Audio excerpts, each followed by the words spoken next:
call Gardner City Council to order. I invite everyone in attendance to stand and join us with in the Pledge of Allegiance. Pledge allegiance to the flag of the United States of America and to the republic for which it stands, one nation, under God, indivisible, with liberty and justice for all.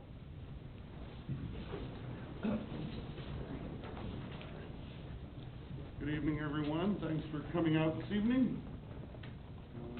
First item on the agenda is going to be public comments. Members of the public are welcome to use this time to make comments about city matters or items on the agenda that are not part of a public hearing. I would mention to those of you that, for the spaces I don't recognize this evening, that we do allow for public comments after staff presentation on business items, whether it's committee recommendations, old business, new business, or even items that are pulled off the consent agenda. So you don't necessarily have to make a public comment now if you want to wait and see the presentation on the item first. So with that being said, anyone that's interested in making a public comment, approach the podium, state your name and address for the record, and be heard.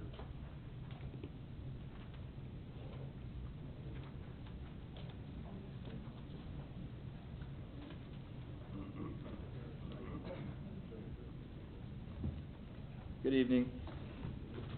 Adam Boydston, 17441 South Agnes Street. Apologize, I'm a little underdressed, but I'd try and go to the gym after I got done here trying to shave a few lbs. Anyways, last time that I was here, I had talked to you guys about sidewalks. That's kind of what I've been talking about for a while, I believe. Anyways, I found out after last time I was here that a petition of 10 signatures could be filled out to get the ball rolling as far as creation of sidewalks on 175th Street. So I went ahead and started going door to door, and I've got 10 signatures. I will read to you the petition that I have written. It is titled Petition to Create Sidewalks on 175th Street from Poplar to Waverly, Waverly to the high school, Waverly to St. John's Trace Development up 175th. The petition summary and background is that it is unsafe for pedestrians to use the 175th Street to walk. This is a school area and many of the pedestrians are youth. They deserve sidewalks to safely walk to and from school, as well as for housing developments to safely connect to the rest of the community. We request immediate action taken to rectify this unsafe situation, and safety should be our #1 priority. With school back in session, this is clearly an issue, as there are a lot more folks on the road, a lot more kiddos out trying to get to school. So I officially have 10 signatures here, including my signature, because, well, that was an easy one. But I do have 10 right here in print. I can give you their names: Ben Marmon, Kyle Newhouse, Jesse Owen, Heather Wilson, Crystal Spelunk, I believe, Bob Martin, Mary Scott, Amanda Franfelter, and Kelly Dresser. So their addresses are on here as well.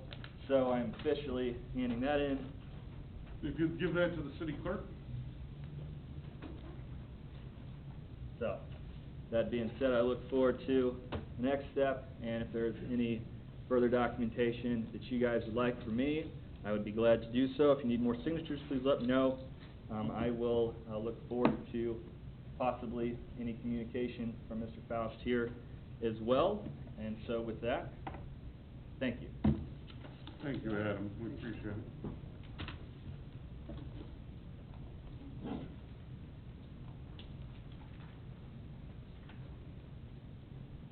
Anyone else for public comments?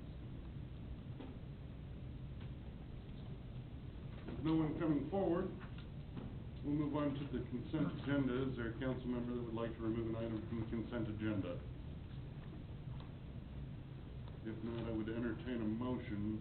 So moved. Second. Motion Harrison, second Melton, that we approve the consent agenda. All those in favor indicate by saying aye. Aye. All those opposed? Any abstentions? Consent agenda passes.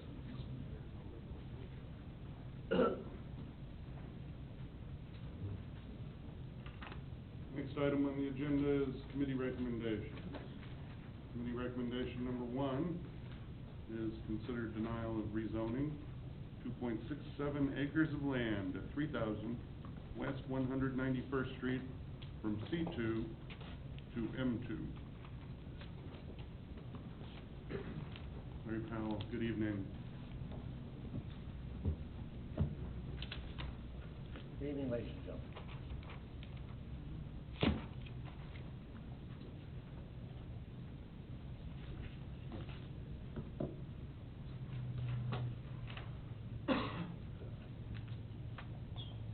The area zoning map before you for Z15-4 is for the subject property that you've recently discussed. Current zoning is currently Class 2. The request that we have is for an M2 zoning rezoning. The size of the property is 2.67 acres. It's officially known as Lot 2 of Square Specialties. That is the current owner, subdivision, and the desired use of that, as given to us by the applicant, was of a freight truck terminal. And the surrounding properties, the usage of that, as you can see, is to the north is agricultural, commercial is to the east, agricultural to the south. There's a small commercial property also to the southeast of that, and to the west is basically agriculturally zoned at the present time in the next city. We have an aerial photo of the subject parcel. Down, the property to the right is Marvin's Toe, and the left is Sprayer Specialties. North is, of course, up to the top of the map, and the property at the current time is basically vacant land and has been vacant since it was annexed. Gardner annexed this parcel back in 4/17 of 2006, and the parcel was rezoned in June 19th of 2006 from agricultural to C2, which was reflected as the proper zoning for the comprehensive plan that existed at that time. Gardner approved the 2 Sprayer Lot Specialties final plat on 7/16 of 2012, and in September of 2014, the new comprehensive plan was adopted, and the land use for these parcels became industrial. That is the future land use intended for these properties, and this would be the first application that has been presented to us that takes the initiative to implement that new zoning in that area. Gardner received that application for rezoning from C2 to M2 on 6/17 of 2015, and that is the correct zoning use for the property based on the new comprehensive plan at this time.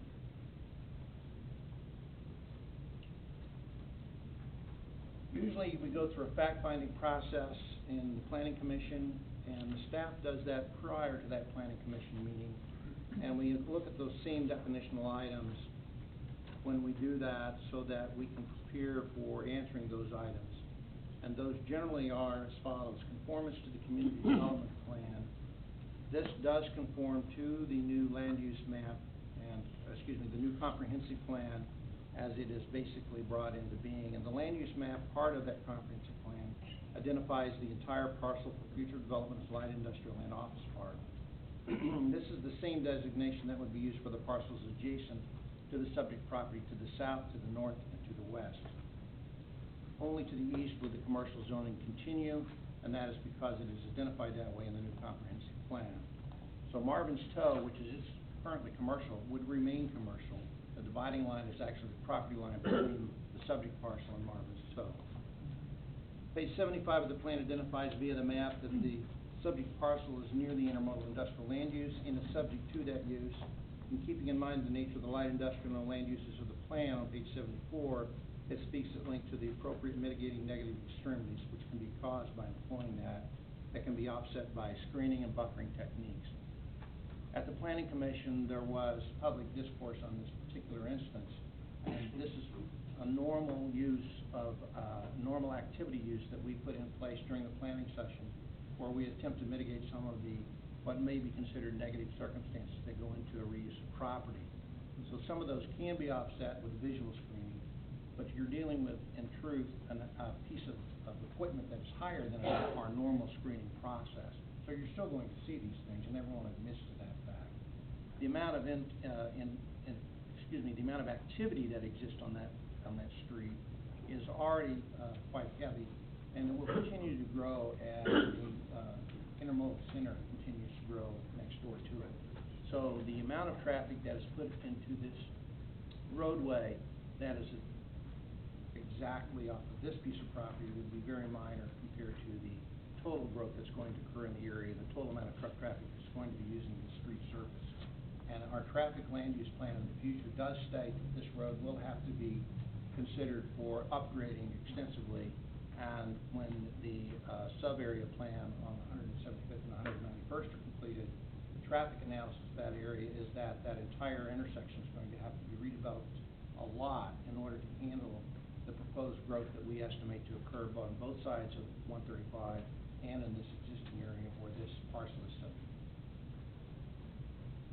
Along with that, it was brought up in discussion that some of the property owners consider the property to be commercial properties and would have great value for those types of highway use that you normally see at an intersection, which would be hotel, motel use, restaurant use, etc., retailer use. We agree with that, and the commercial property that is zoned commercial and is shown in the land use plan as commercial, we think should be developed as commercial property. And even though it's not subject to this particular review, it does meet the requirements of the comprehensive plan currently. Characteristics of the neighborhood is included but not limited to the land use that is encouraged in the zoning. So when you do rezone something, you do have to take into consideration that the M2 zoning and the C2 zoning itself has a list of activities appended to that zoning that are allowed to occur.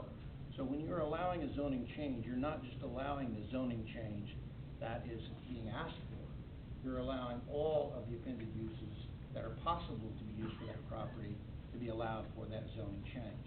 And again, the new land use plan and the new comp plan recognizes that this whole area of our community, because of the growth next door of the intermodal facility, should be and will be industrial as it continues to grow. So the character of the land use changing to industrial is not spot zoning in any way, shape, or form. It is actually an implementation of the new land use plan to the proper zoning area. The north side of the property is currently farm ground. It will be industrial according to the comp plan. The same is just to the south and to the west. East remains as it is, properly zoned C2. The zoning buffers and uses of nearby properties to the extent of which the proposed use would be in harmony. As you can see from the picture,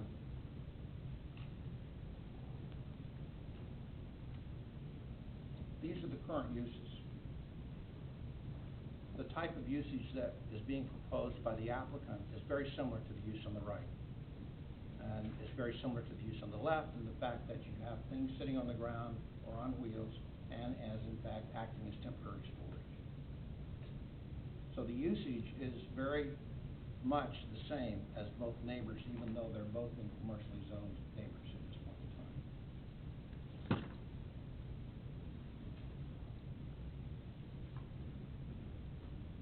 The extent so we do not see any harm coming into the area or being affected to the neighbors on either side or into the underutilized areas at this point in time because visibly the usage would be the same.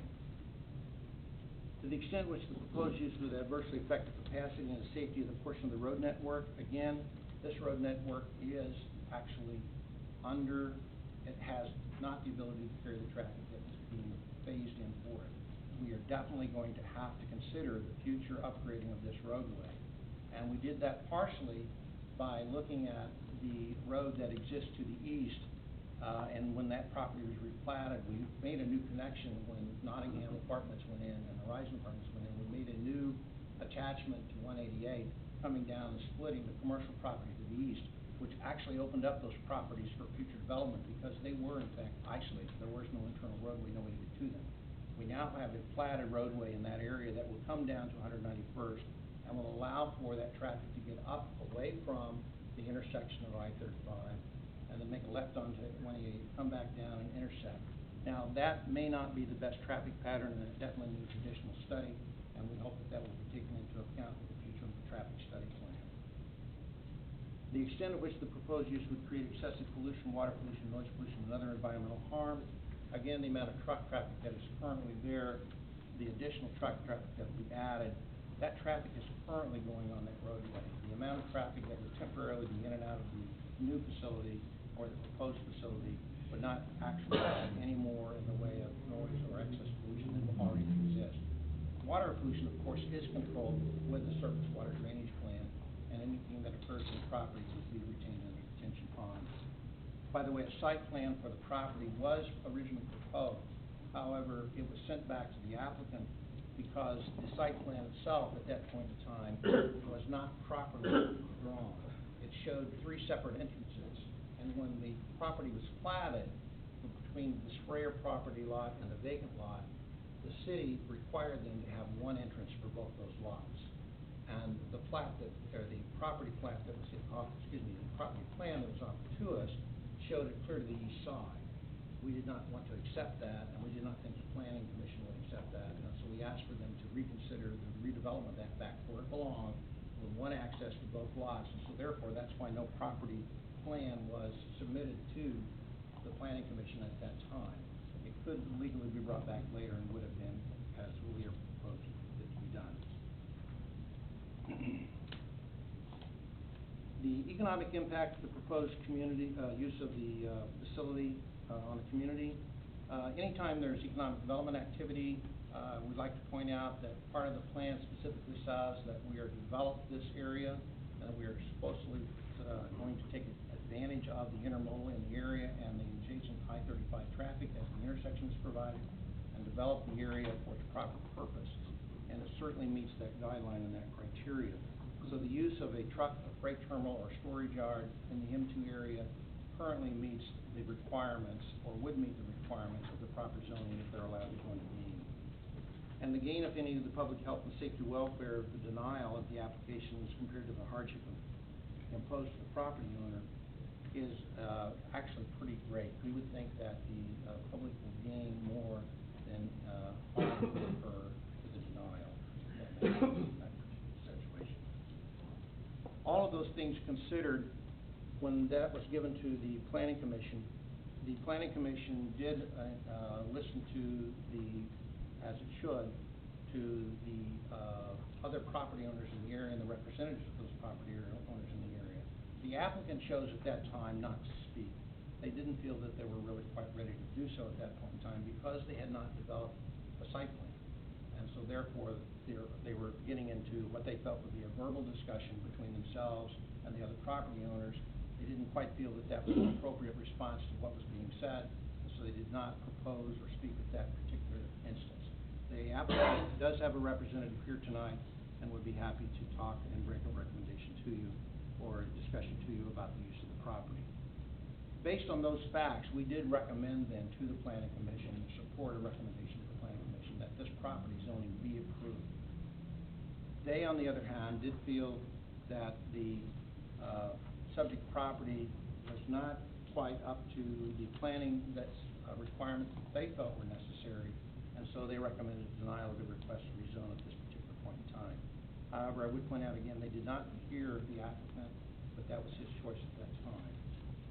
The suggested motions to you are to deny the zoning as recommended to Z15-04 located at 30,000 West 191st Street, or if you so desire, they approve the zoning to Z15-04 and adopt ordinance approving that rezoning.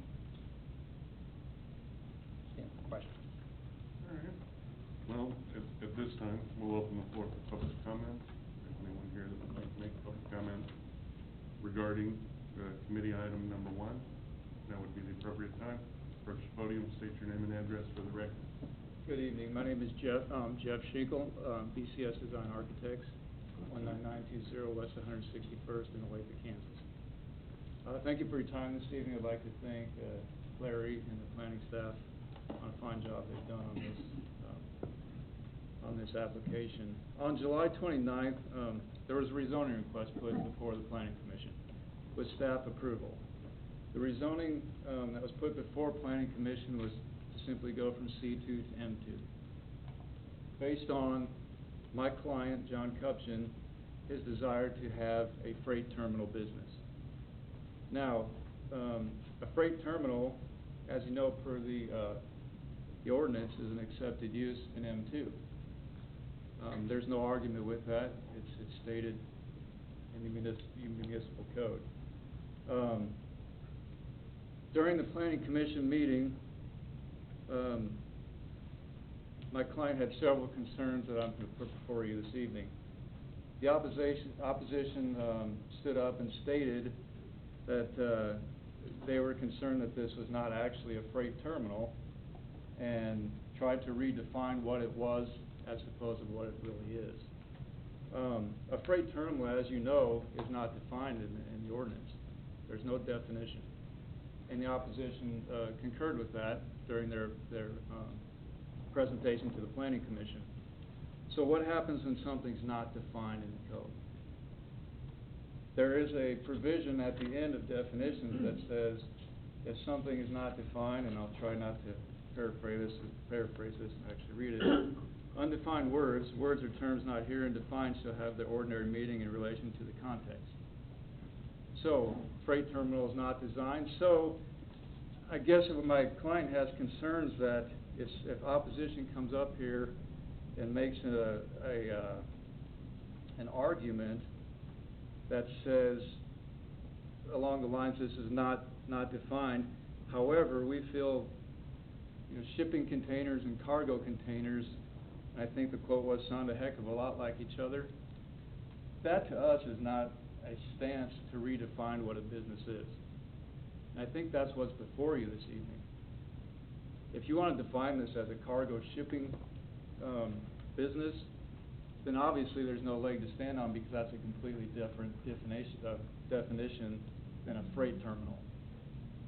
That, in our opinion, as my client's opinion, is what's before you this evening. And we'd request on behalf of my client that you would entertain rezoning the M2 for his truck freight terminal, and I would be happy to answer any questions you have. Questions for Jeff? Lee? Could you define what a freight terminal is? I could give you my best shot. What you're gonna do with the property? Exactly. Yeah, I mean, what is a freight terminal definition? I'm sure we could ask everybody in the room and come up with 16 different answers, 20 different answers. Maybe some would be the same. A processing node for freight. So, will there be no storage of large numbers of containers, stacks of containers? There will never be stacks there. Everything that would be there would be on a chassis. And if somebody wants to stack something with chassis, I don't want to be around when it happens. So you'll be basically rolling chassis in there with storage containers and then rolling the... Semi-trailer truck, trailers for lack of a better term. So what's the purpose of the terminal? Is It's a dispatch terminal that would go down to the intermodal and simply take freight and distribute it to a distribution center. Now, in the case a distribution center would be closed on an evening, that freight may have to be in the yard. That's no more or no less than what it is. I just wanted to make sure that what we're talking about is not a yard of 2.674 acres worth of storage Agreed. containers And stacked 4 high. And that, I agree, that would not be a good use for that property. I know we weren't allowed to present a site plan. We've had the opportunity to design a building and some site layout for this. And hopefully you'll get a chance to see that is compatible, and I believe is an equal product to what's there, if not better, on the surrounding sites. Okay. Other questions? Is the entire 2.67 acres concrete, or? No, sir. There'd be again, not having a site plan, there'd be a proposed 2,000 square foot building on the front side of the property with storm detention and other things we would need. A full 8-foot tall proposed cedar fence that would, and I apologize, I don't have the exact numbers of what. No, I understand. I'm behind the trying to fence get would a be, but visual. no, it would not. And we would obviously have to meet several landscape requirements that Right. the ordinance does have. Gravel, I mean, is that what you're planning? No, okay, and like Mr. Powell stated, we would need to use the existing curb cut. Sure. Which my client originally did not want to do, but he has accepted that and is still willing to go into that site and use that existing curb cut.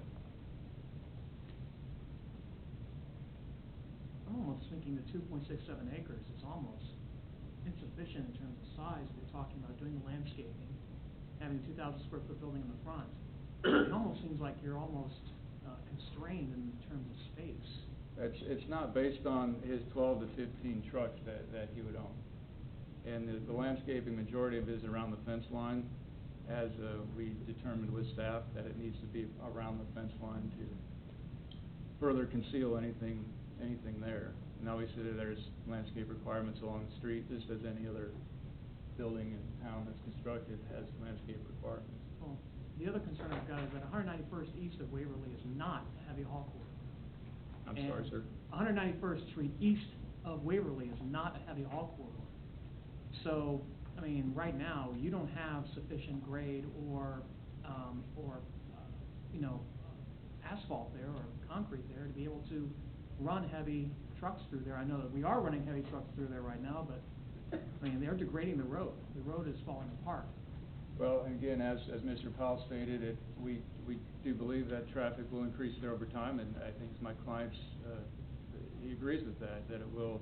Now, he's not asking for any improvements on the road, he's asking for a site to be rezoned. You'd mentioned earlier about the difference between shipping and cargo containers, and that people that spoke at the planning commission meeting Sure. had defined them, and your client chose not to speak. Can you tell me what the difference is, as you see it, between shipping and cargo containers? I would define a shipping container as being on a chassis, a truck trailer, a semi-tractor trailer, if you will. I would define a cargo container. I know it's defined in your definitions under 18.10, 18.10.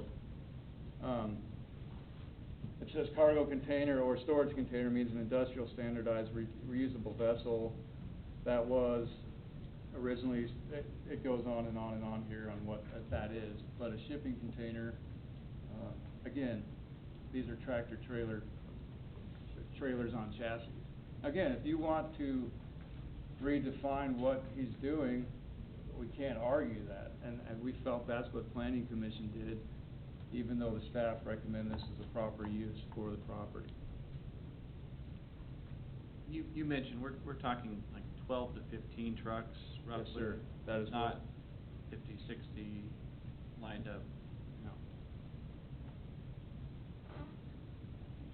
Well, I guess my question is probably more towards the planning side of things. We do have an ordinance on the books regarding storage of trailers. I understand that you're not representing that's what your plan is intending to do. But that ordinance says... This is for copies. Actually, sorry to interrupt, Mr. Mayor. I sure read copies of it. Of the ordinance?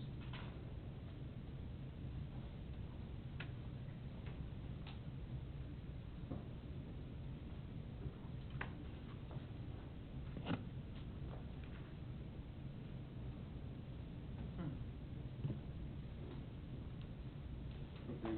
Is there anything that's in here that you want to point to in particular? Oh, I was gonna let you finish. I just wanted to. Well, I do believe there was a... Yeah. Yeah, but there was... 18, 19. Yes, but there was an acreage requirement. 20 acres. 20 acres if you're gonna store. Yeah. The storage requirement is actually under the planning, the zoning code. It's not in this document. It's actually in a separate article, which would be in the zoning code, and it does require that something that's defined as a cargo container area, where you would be storing containers flat on the ground, not on their chassis, and stacked. It defines that as needing at least 20 acres. And I think that's where they're different, is because they're leaving them on the chassis. I mean, it's no different than the trailer in my driveway right now. It's just a lot larger. It's not gonna come off. There's not gonna be any equipment there to unload and reload, because I know there's not room for that. It's not like there's gonna be a big crane there. So you're driving in, you're parking it, and then somebody else is gonna come hook up and haul it somewhere else. Is that correct? Depending if the distribution center can't accept that evening or that day, or whatever the hours may be. I'm familiar with this, and that's why I specifically had Cheryl look up when this was passed, and so I knew what exactly this was, and obvious by reading this that this was passed during our kind of, beginning of the intermodal incident, I'll put it that way, to prevent something from happening, but this, I don't think this is what they're talking about. That's my personal opinion. Well, that's, you know, the anti-intermodal effort that you speak of probably came to an end after the recall election, which was March of 2010. This was Right. passed in December Right. of 2010. Doc Todd and Christie were on the council. Actually, I think this was mainly an update because, quite frankly, Edgerton had been defining and redefining some of their codes specific to this. And so, we, at that time, relooked at our codes as well. So, and obviously this passed, I don't know that we have a vote. I think it was 4-1.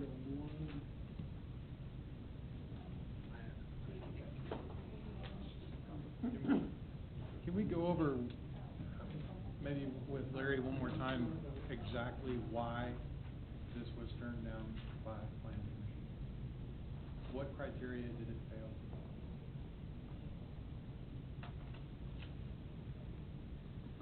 Because I'm not seeing anything.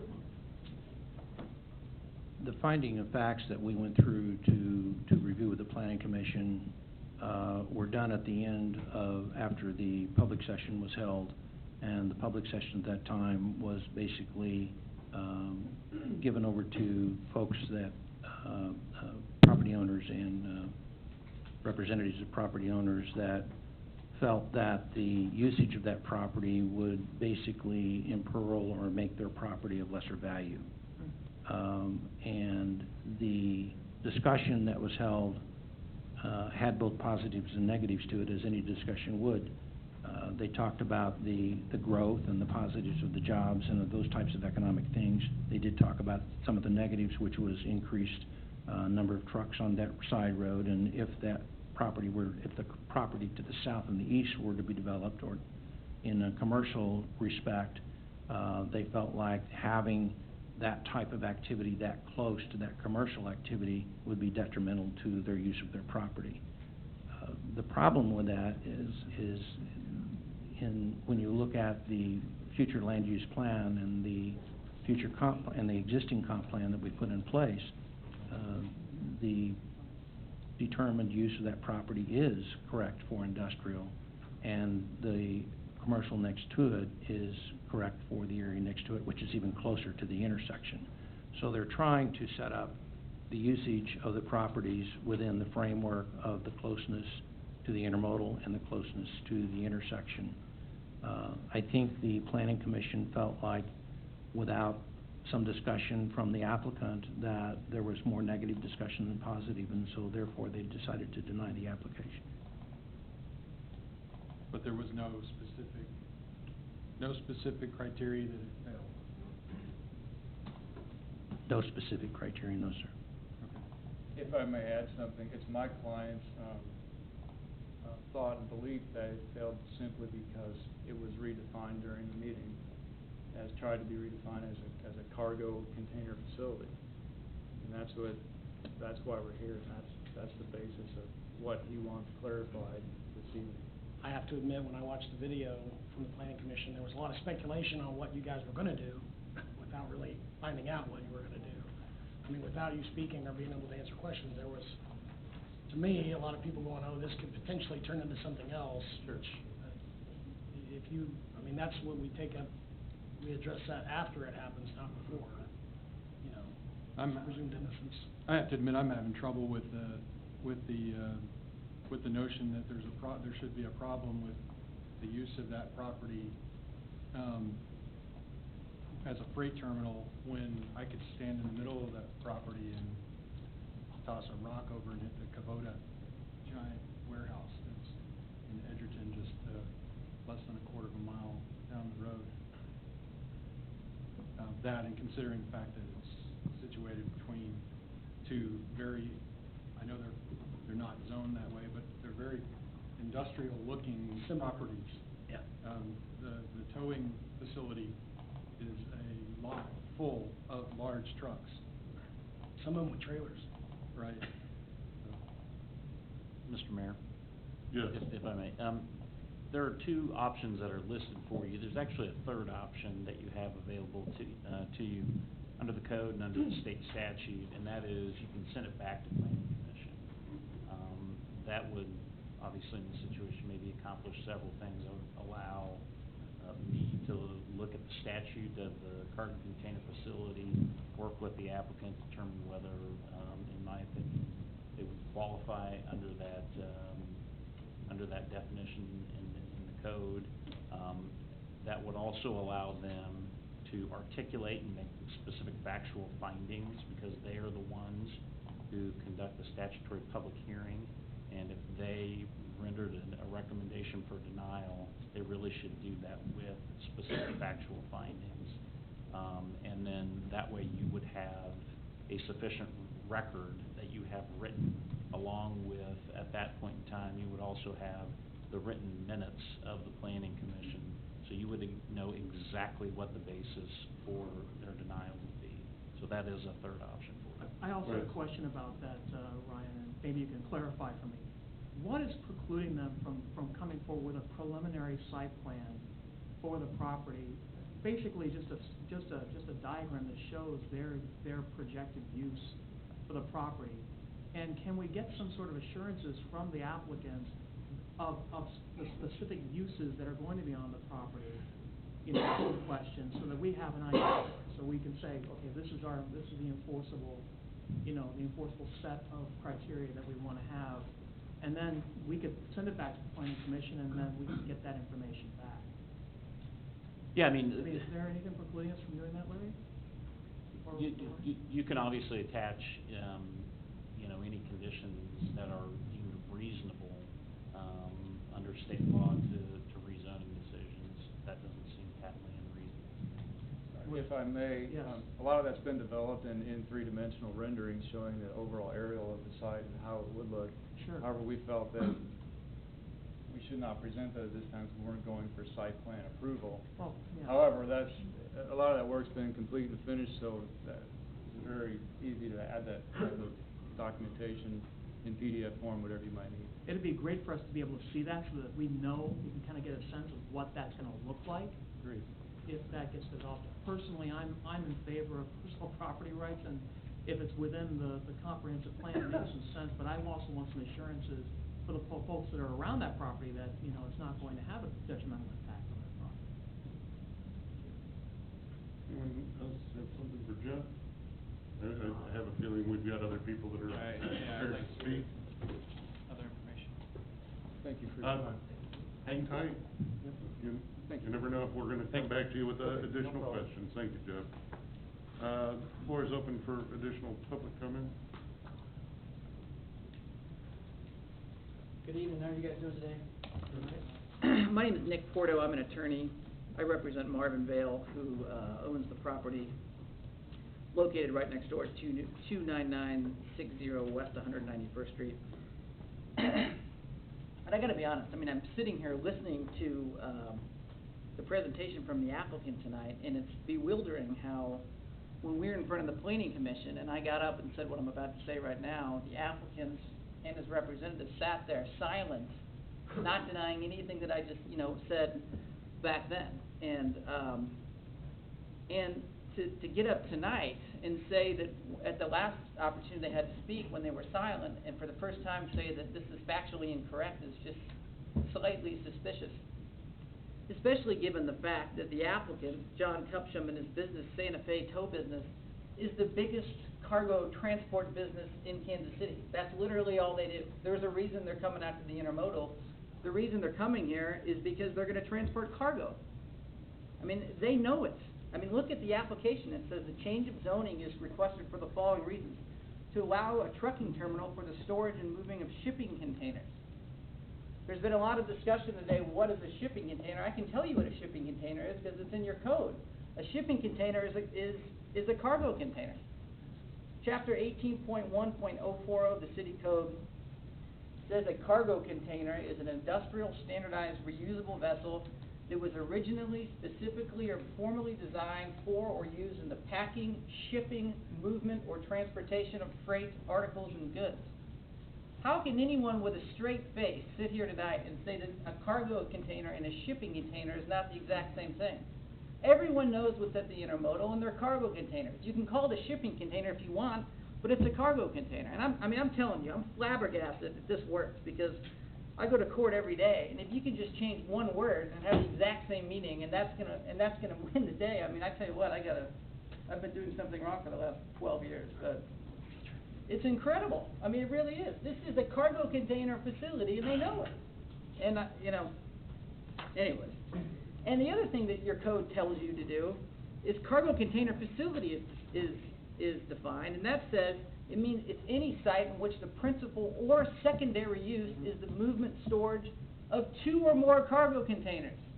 He said in his presentation that they're coming through there, that's the movement of a cargo container.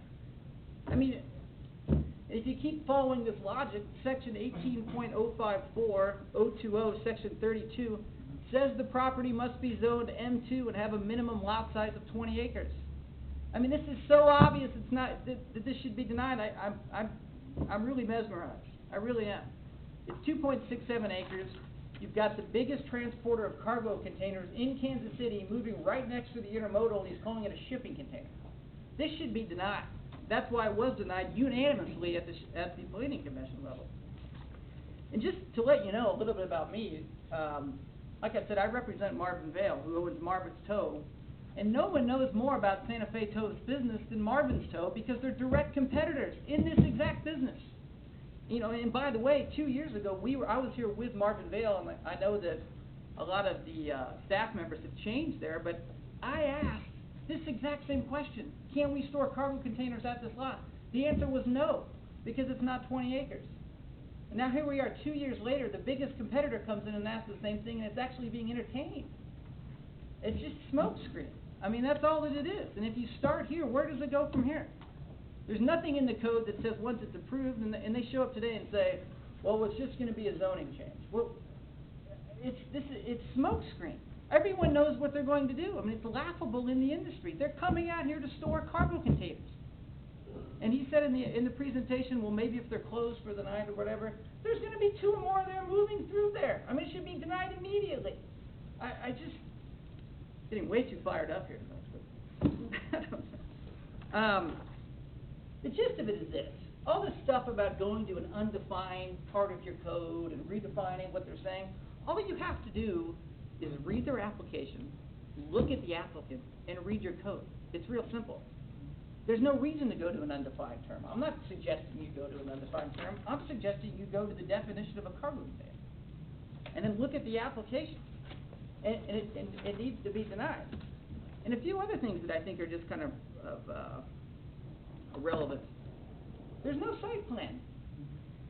I mean, no one even knows what it is. I mean, I've done so much zoning work, and I've never, ever seen such great efforts made to approve something that should so obviously be denied. I mean, it's like we're going out of our way to let this in when it's flagrantly against your own code. I just don't understand. So, for really the most obvious reasons I can find, I would suggest that you follow your law that you've written and deny the application. Thank you, Nick. Thanks. Anyone have questions, or Nick, are you willing to stand for any questions? Do you want me to? Take a deep breath. I'm Italian, we get passionate. I don't know. It looked like Lee. Yeah, I can clear something up for you. Mm-hmm. The reason it's not being just patently denied from this board immediately is we like to deliberate things. Understood. The other thing that we like to do is we like to find ways to try to work with the community and the businesses that come to us and ask us for things. That's got to be our first, our go-to is how can we make this work for this entity, this individual that's coming and asking us for this. That should clear something up for you. I mean, at least that's from my perspective. I want to find a way to make things work for businesses. With all due respect, Councilman Moore, I think your first priority is to follow your law. I mean, I agree that if something can be done within the confines of your code, to allow business, great, I'm pro-business. But when your city code specifically defines something and specifically prohibits what's being asked for, I think it's frankly. I don't think anything's real specific here yet. In fact, you said yourself, they haven't submitted a site plan. So we haven't really gotten an opportunity to delve into it to see what's specific and what's not specific. Of course, we have our code. And of course, we could patently deny this based on that code. We can point to it and say, yeah, it doesn't meet the code. However, we haven't really met our own burden of proof for that. You know what I mean? Well, I'd also add that, you know, it's a new day has dawned here in Gardner, and it's unfortunate your client 2 years ago was denied by some other folks. That doesn't mean that this council can look at that and go, you know what, that's a little too extreme, and we decide to change it. I understand. So, I think you might need to take that and think about it for a second. As If far you're as trying to sway me, it's not working. As far as the cargo container versus shipping container argument, I think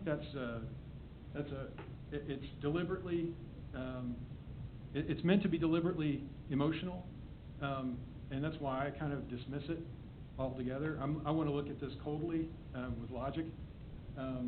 You think my argument is meant to be deliberately emotional? No, I'm just saying that the argument over whether it's cargo container, shipping container, in Gardner, historically has been somewhat, it's kind of a hot button, has been.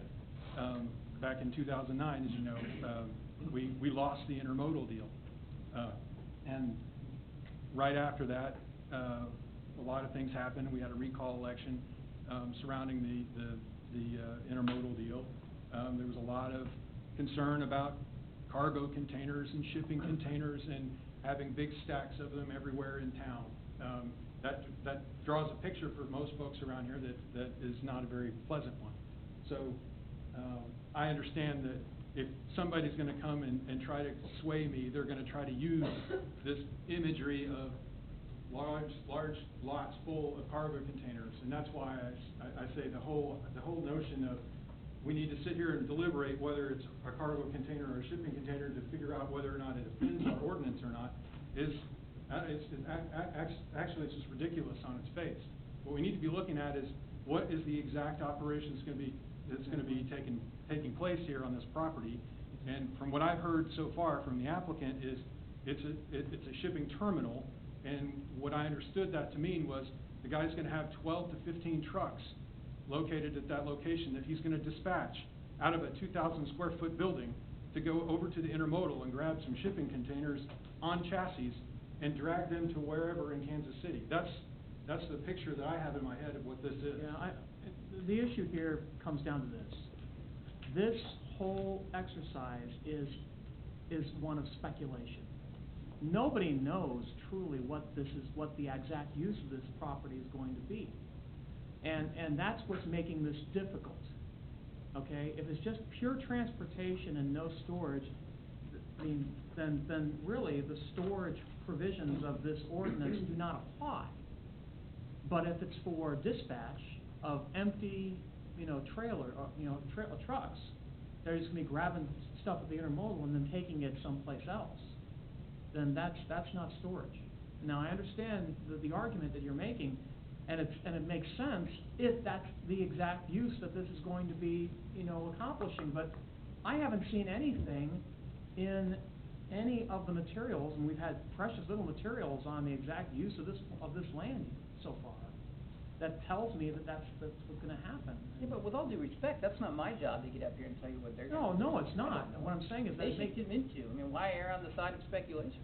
Well, I think that the problem is everybody's speculating. And until we have actual hard facts that substantiate the applicant's claims as well as the opposition's claims, then I don't see any reason right now to even to deliberate this. And I think I would take, Mr. Dank's recommendation, we send this back to council for more information.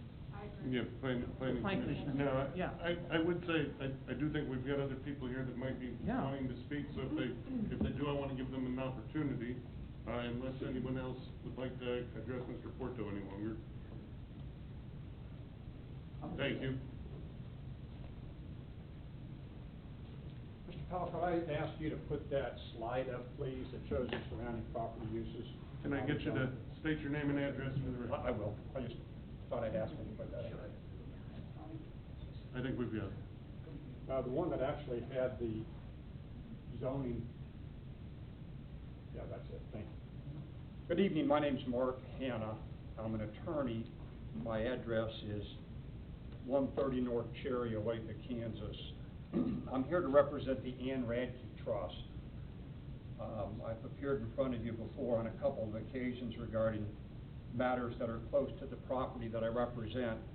The property I represent is the old pumpkin patch property that is basically at the interchange of Gardner Road and I-35. It's 65 acres, roughly.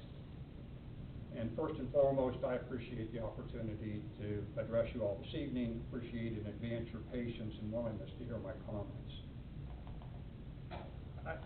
One of the things that I would point out that is of interest to me, and for 30-plus years on and off, I've done rezoning work in virtually all the municipalities here in Johnson County, is the oddity that when this application was made to the Planning Commission, there was no applicant here to talk. And I think there's a reason for that. I think the applicant thought he had staff in pocket.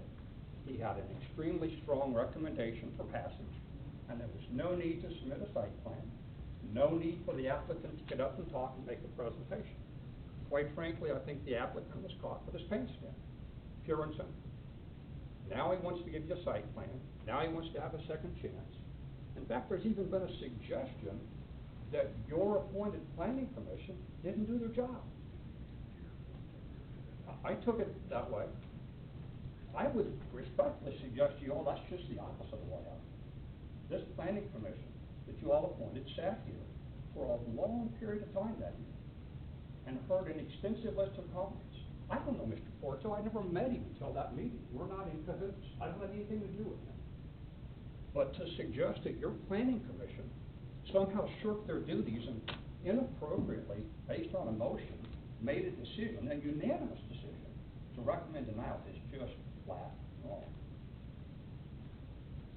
The reason I asked for this map to be put up is because I do think it shows that staff is not being forthright with you.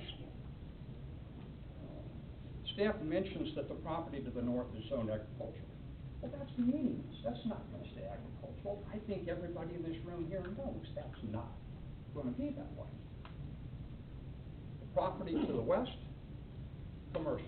The property to the east, commercial. The property to the southeast, commercial. The property directly south that my client owns, as well as that C2 property, it's not going to stay agricultural either. And I'm going to start and finish with this point to you all. I think it's important for you all as a city council to have a vision, because you have an opportunity here. You have an opportunity with a 65-acre tract that is the gateway to this interchange into Gardner. Do you all want North Point to build more warehouses on this 65 acres that my client owns? I don't think that's what you all want. I think you'd prefer a Hampton Inn, some large box retailers, or things of that sort. But I can tell you that if you grant the spot zoning that this applicant wants you to grant, you're setting the path for more big industrial warehouse operations. So with that, I'm going to dispute several of the recommendations that staff had in their report. Number one, I would strongly dispute that the immediate character in this neighborhood is consistent with or supports industrial zoning. That's not the case here. We have commercial zoning on both sides of this and to the southeast. I would suggest to you this is not consistent with the character of the neighborhood. Next, I would suggest or dispute that this requested M2 zoning is not in general harmony with the zoning and uses of the nearby properties. Again, that's just simply not true. These are commercial properties around it, and that, if you all have a vision, is what you have a chance for this entire area to be. Staff, for some reason, seems to forget that the surrounding zoning and land use that they identify on page 1 of their initial report involves C2 and C3 zoning. Staff also, in their report, mentions this concept of, quote, commonality. end quote. And they say there's some commonality between agricultural and industrial use. And what struck me odd about that is that staff seems to forget to apply this commonality standard that they've come up with and analyze whether there's commonality between M2 and commercial. Does staff mention anything about that? No, they don't. And I would suggest there isn't any commonality between them. Yes, maybe there is some commonality between agricultural and industrial use, but I'd suggest there's absolutely no commonality, that's not my word, that's staff's word, between C3 and this industrial zoning. Staff suggests that this property has suitability for M2 zoning. Well, once again, I would suggest respectfully that's just the opposite of the case. Why do we have, number one, why did this council, I know what you all, zone this property commercial to begin with several years ago? Because somebody back then had a vision that this was going to be more than North Point huge industrial warehouses, at least here at this interchange. Staff seems to suggest without any hesitation that M2 zoning, quote, would not detrimentally affect nearby properties, end quote. That's a statement in the report. That's probably one of the biggest disagreements that I have. I would strongly assert and suggest to you all tonight, respectfully, that it's just flat wrong to make that suggestion. That in fact, a bus barn, a bus lot, a freight terminal, a lumberyard, any of those kind of uses that are M2 uses would absolutely, positively, negatively impact the commercial use of the property. Think about it for a second. A freight terminal across from C3 zone, it just isn't going to work. It negatively, absolutely. And we can bring, if we're going to come back again, we can bring land use experts that would go ahead and submit their opinions about how C3 zoning is absolutely negatively impacted by nearby industrial zoning. I would respectfully suggest to you that the industrial zoning would in fact substantially harm the value of my client's 65 acres. Staff admits that the M2 zoning would increase the heavy truck traffic. Is that what the city's after? No, it's sure that's not what they're after here. Staff suggests that we can screen this, and that's somehow going to mitigate this. Well, first of all, by suggesting that there's a need for screening is an admission by staff that there is a problem, that it does have a negative impact on the surrounding properties. Otherwise, if it didn't, why would we need the screening in the first place? It's clear that staff really understands the picture here. In conclusion, I would suggest that you all have an opportunity tonight to send a message that you have a vision for this entire area, not a spot zoning of 2.6 acres, but for this entire area to be a gateway into the city of Gardner. And if you're going to put a truck terminal there, or a freight terminal with cargo storage, what you're going to do is invite more of the great big North Point industrial uses. As I told the Planning Commission, we've been approached. My client's been approached by North Point. They have an interest in putting their big industrial warehouses on that 65 acres. My clients have a better vision than that for that 65-acre tract. And I hope you all do too. I would respectfully suggest to you that if you apply the Golden criteria, which I know Mr. Dinkins is very well aware of, that those are the exact reasons your Planning Commission unanimously recommended denial of this. And I'll be glad to take any questions. Questions for Mr. Gann? I have one real quick. You brought it up, so I'm gonna ask it. Can you give me an example of a Hampton Inn across from a tow lot? I'm sorry, Can you give me an example of a Hampton Inn anywhere around where a tow lot is next door? I can't. Well, we're a big box retailer across from an existing tow lot, because if you're gonna bring that up, I mean, I have to point out the stuff that's already there. The My tow lot point is is I- screened also. Right. Go It does ahead. have- The tow lot does have screening in the front of it also. Right.